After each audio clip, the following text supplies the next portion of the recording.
सर्वप्रथम सर्वांना श्री स्वामी समर्थ. स्वामी महाराजांच्या कृपेने तुमच्या सर्व चांगल्या इच्छा पूर्ण होत राहील ही स्वामींचरणी प्रार्थना करते आणि आजच्या व्हिडिओला सुरुवात करते. उद्या या वर्षाच्या 2025 मधील शेवटचा सोमवार आलेला आहे. सर्वांनी शिवशंकराची सेवा करायची आहे आणि शिवपिंडीवरून एक वस्तू उचलून आणायची आहे. यासाठी आपण घरात सुद्धा सेवा करा आणि मंदिरात सुद्धा नक्की जायचं आहे. सकाळी जा संध्याकाळी जा तुमच्यावर आहे, पण मंदिरात उद्या नक्की जायचं आहे. एक वस्तू प्रसाद स्वरूप आपल्याला घरी घेऊन यायचं आहे. माझ्या बहिणी भावांनो, ही सेवा आपल्याला चुकवायची नाहीये. बघा, उद्या वर्षाचा शेवटचा सोमवार आहे. पुढील वर्ष सोन्यासारखे जावं, मुलांच्या अडचणी दूर व्हाव्यात.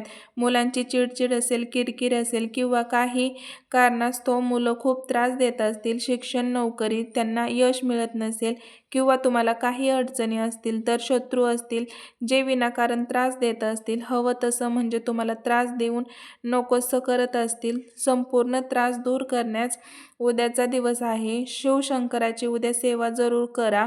पुढचं वर्ष भरभराटीचं येईल, लक्ष्मी नांदेल तुमच्या घरात, हवं तशी तुमची प्रगती होईल, कशालाच कमी राहणार नाही. आणि भगवान शिवशंकराची भोलेनाथ आहेत.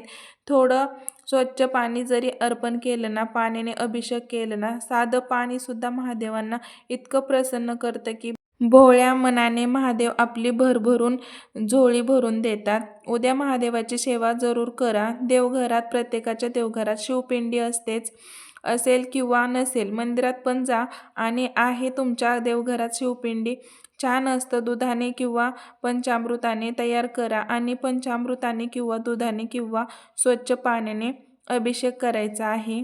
21 वेळा ओम नमः शिवाय, ओम नमः शिवाय मंत्र जपा. पाण्याने, दुधाने, स्वच्छ पाण्याने असा अभिषेक करायचा आहे. मूर्ती स्वच्छ पुसायची आहे. देवघरात स्थापना करायची आहे.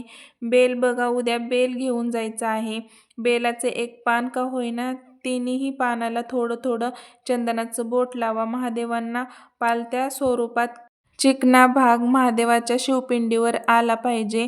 या पद्धतीने बेल अर्पण करायचं आहे. इच्छा बोलून घ्या, मनातील समस्या बोलून घ्या.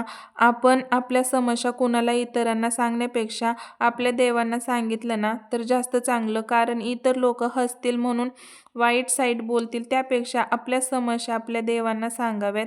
आपले देवच त्यातून मार्ग काढत असतात, इतर व्यक्ती काढत नाही. आपल्या देवांना समस्या सांगा. उद्या सोमवार आहे. महादेवांना एक बेलपत्र जरूर अर्पण करा. जी फुलं असतील त्यात पांढऱ्या रंगाची फुलं असतील तर अतिशय उत्तम, नाहीतर झेंडूची फुलं असतील तर ते तुम्ही अर्पण करायचे आहेत. दूध साखरेचा नैवेद्य दाखवा किंवा तुम्ही खीर वगैरे तयार करत असाल, नाही बनवली साधी खडी साखर, दूध, साखर नैवेद्य द्या. पण जरूर आपल्याला आज सोमवारच्या दिवशी सकाळी घरातल्या शिवपिंडीची पूजा सेवा करून तुम्ही जर लगेच सकाळी महादेवाच्या मंदिरात जात असाल तरीही चालेल किंवा तुम्ही संध्याकाळी प्रदोष काळात जात असाल, मुलांना सुद्धा घेऊन जा. जे येत असतील घरातले सदस्य सगळ्यांनी मंदिरात उद्या जरूर जायचं आहे. महादेवांना प्रिय अशा वस्तू बरोबर घेऊन जा. अभिषेक करण्यासाठी जे पदार्थ लागतात आपल्याला, दूध, दही, साखर, मध एकत्र करून घेऊन गेलात. पंचामृत किंवा गाईचं दूध घेऊन जा. पाणी घेऊन जा. बेल, फूल, चंदन उगाळून नेलं तरीही चालेल. भस्म असेल तुमच्याकडे, चंदनाचं पावडर असेल, सर्व वस्तू नीट घेऊन जायचं आहे. आणि महिलांनो किंवा दादा जात असतील मंदिरात, महिलांना नसेल जायचं, 4 दिवस 5 दिवस असेल तर पुरुषांनी एक दिवा महादेवाच्या मंदिरात जरूर घेऊन जा. तेलाचा, तुपाचा घेऊन जा. कशाचा नेला तरी काही हरकत नाही. असं नियम नाहीये की फक्त तुपाचाच नेवा म्हणून. तुमच्याजवळ जे असेल ते तुम्ही घेऊन जाऊ शकता. महादेवाच्या कोपऱ्यात लावा. आपल्याला दिव्यामुळे कुणाला त्रास होणार नाही. फक्त आपला दिवा महादेवाच्या मंदिरात लावायचा आहे. तुम्ही महादेवाचे जे मुख्य द्वार असतं दरवाजाजवळ जरी लावला ना तरीही आपल्याला तो दिव्याच्या महादेवापर्यंत पोहोचणार आहे आणि आपल्या जीवनातील अंधार दूर होणार आहे. महादेवाच्या मंदिरात जायचं आहे सकाळी, संध्याकाळी गेले तरी काही हरकत नाही. महादेवाच्या मंदिरात जरूर जा. शांत बसा, कुठलाच विचार करू नका. आपले देव आणि आपलं फक्त एवढाच विचार करायचा आहे. छान असं शांत मनाने महादेवांना पाणी अर्पण करा, अभिषेक करा, दूध अर्पण करा, पंचामृत नेलेलं असेल तर पंचामृत अर्पण करा, पुन्हा स्वच्छ पाण्याने अभिषेक करा. हा पौष महिना चालू आहे. मूठभर तीळ घेऊन गेलात तुम्ही, काळी न्या पांढरी न्या, मूठभर तीळ अर्पण करा.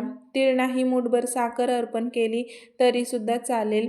पती पत्नीत काही वादविवाद असतील, मुलं चिडचिड करतात, घरात कटकट आहे, भांडण आहे, मनासारखं घडत नाही, पती मुलं यांच्यामध्ये आई पण जर मध्यस्थी घेतली, काही वेळा भांडण तंटे झाले तर आई स्मरणूक होते, आईच्या मनाला खूप त्रास होतो. तर महिलांनो, अशा गोष्टी तुमच्या घरात घडत असतील, मुलं मोठी झाली तर थोडेसे वादविवाद घरात होतातच.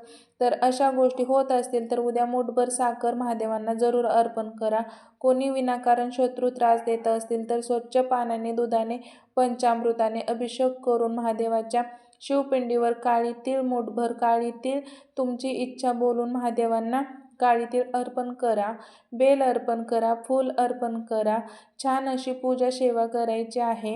गोडाचा नैवेद्य नेलेला असेल किंवा तुम्ही दूध साखर जे आपण महादेवांना अभिषेक करा, त्यातील थोडंसं दूध आणि साखरेचा नैवेद्य महादेवांना दाखवला, खडी साखरेचा नैवेद्य दाखवला, गुळाचा नैवेद्य दाखवला आणि साखर जरी नेली ना तरी चालेल. मूठभर साखर महादेवाच्या शिवपिंडीवर थोडीशी मूठभर साखर महादेवांना नैवेद्य अर्पण करा. अशा साध्या सोप्या पद्धतीने आपल्याला उद्या महादेवाची सेवा करायची आहे.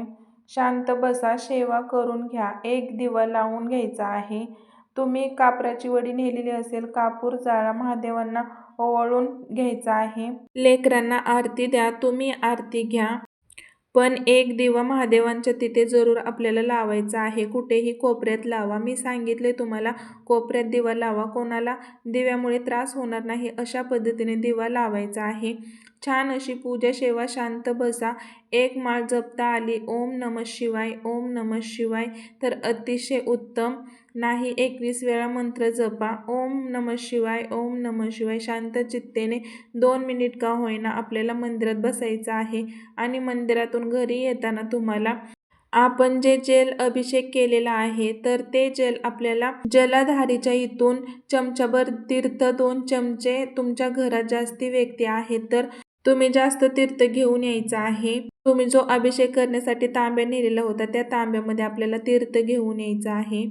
महादेवाच्या मंदिरात, शंकराच्या मंदिरातून कधीच खाली तांब्या आणू नये. त्यात थोडंसं का होईना जलधारीच्या इथून थोडंसं तीर्थ बरोबर घेऊन यावं. महादेवाच्या शिवपिंडीवरून तुम्हाला एक बेलपत्र उचलून आणायचं आहे. एक आणा, जास्त आणा. तुम्हाला संपूर्ण कुटुंबाला, तुमच्या 4 व्यक्ती आहेत, 5 व्यक्ती आहेत, तुमचे जेवढे पण व्यक्ती आहेत, तुम्हाला जर सगळ्यांना प्रसाद द्यायचा असेल तर तुम्ही उद्या एक असं बेलपत्र जरूर महादेवांना अर्पण करा. जेवढे बेलपत्र मिळतील ना उद्या, बघा शोधा, मिळून जातील. चांगले चांगले बेलपत्र घ्यायचे आहेत. स्वच्छ धुवून घ्या आणि तुटलेले वगैरे बेलपत्र घेऊ नका. आणि मागची गाठ असते ती गाठ काढून शिवपिंडीवरती आपल्याला एक का होईना बेलपत्राला चंदनाचा बोट लावा आणि जेवढे बेलपत्र असेल, ओम नमः शिवाय, ओम नमः शिवाय, ओम नमः शिवाय जपा आणि बेलपत्र अर्पण करायचं आहे. घरी येताना त्यातून कोणी वाहिलेलं आहे बेलपत्र बघू नका, कारण मंदिरात बरेचसे लोक सगळेच आपण सेवा करण्यासाठी येतात. कोणी वाहिलेलं आहे बघू नका. जे हातात येईल बेलपत्र ते घेऊन यायचं आहे. आता घेताना बेलपत्राला उचलताना कधीही उचलत जाऊ नका. तुम्ही महादेवांना प्रार्थना करायची आहे, तुमच्या मनातील इच्छा बोलायची आहे की हे बेलपत्र कशासाठी घेत आहे, कोणासाठी घेत आहे, का घेत आहे, तुमची इच्छा बोलायची आहे. समस्या महादेवांना सांगायची आहे की मी हे बेलपत्र प्रसाद स्वरूपी या व्यक्तीला खायला देत आहे, प्रसाद देत आहे. त्या व्यक्तीच्या सर्व समस्या, अडचणीतून मार्ग देवा. महादेवा तुम्हीच काढा, आता तुमच्याशिवाय या जगात मला कोणीच नाही. अशी कळकळीची प्रार्थना महादेवांना तुम्हाला करायची आहे आणि ते बेलपत्र घ्यायचं आहे. तुम्ही काही त्रासात आहात, महादेवांना प्रार्थना जरूर करा. प्रसाद देवासमोर जरी खाल्ला ना चालेल. मुलांना काही अडचण आहे, पतीला किंवा कुटुंबातील इतर सदस्यांना प्रार्थना करा आणि बेलपत्र सगळ्यांना तुम्हाला खायला द्यायचं आहे. जे तीर्थ नेलेलं आहे सगळ्यांना खायला द्या. थोडंसं तीर्थ महिलांना उरलं असेल तर सगळ्या घरात शिंपडून द्या. आणि 4 दिवस वगैरे घरात कोणाला नसेल आणि घरात तुम्ही शिंपडायचं आहे तर चौथा दिवस असतील, 5 दिवस असतील, विटाळ मासिक धर्म असेल, अशा घरात महादेवांचं शिवपिंडीवरील तीर्थ शिंपडू नये. काही नसेल प्रॉब्लेम तर तुम्ही थोडंसं घरात शिंपडून दिलं ना तरीही चालेल. वास्तूसुद्धा प्रसन्न होईल. वास्तूतील ही जे नकारात्मक असेल, काही वास्तुदोष असेल, संपूर्ण नष्ट होईल. घर भाड्याचं असो, स्वतःचं असो, तुम्ही तिथं राहता ना, तर ते वास्तू पवित्र करण्यासाठी सुद्धा तुम्हाला महादेवाचे तीर्थ थोडंसं घरात शिंपडून द्यायचं आहे. किंवा तुम्ही पिऊन घेतलं, सगळीकडे नकारात्मक बाजूला असेल, मनात असेल, संपूर्ण नष्ट होते. महादेवाची कृपा प्राप्त होते. कधीच कुठला शत्रू आपल्या केसांना सुद्धा धक्का लावू शकत नाही. म्हणून महादेवाची सेवा उद्या आपल्याला शेवटच्या सोमवारी करायची आहे. तर हा उपाय सर्वांनी आवर्जून करा. सेवा जरूर करा. एक दिवा लावा. एखादं बेलपत्र महादेवाच्या पिंडीवरून उचलून घ्या. तिथं खा. तुमच्या घराजवळ जर एखादं बेलाचं झाड असेल तर बेलाच्या झाडाची सुद्धा सेवा करा. बेलाच्या झाडाचं थोडंसं पाणी, दूध अर्पण करा. मनातील इच्छा बोला. बेलाच्या झाडाखाली सुद्धा तुम्ही उद्या एखादा दिवा लावू शकता. नाही बेलाचं झाड, आपण महादेवाच्या सेवा केली तरीही चालेल. खऱ्या मनाने, पवित्र मनाने केलेली सेवा कधीच खाली जात नाही.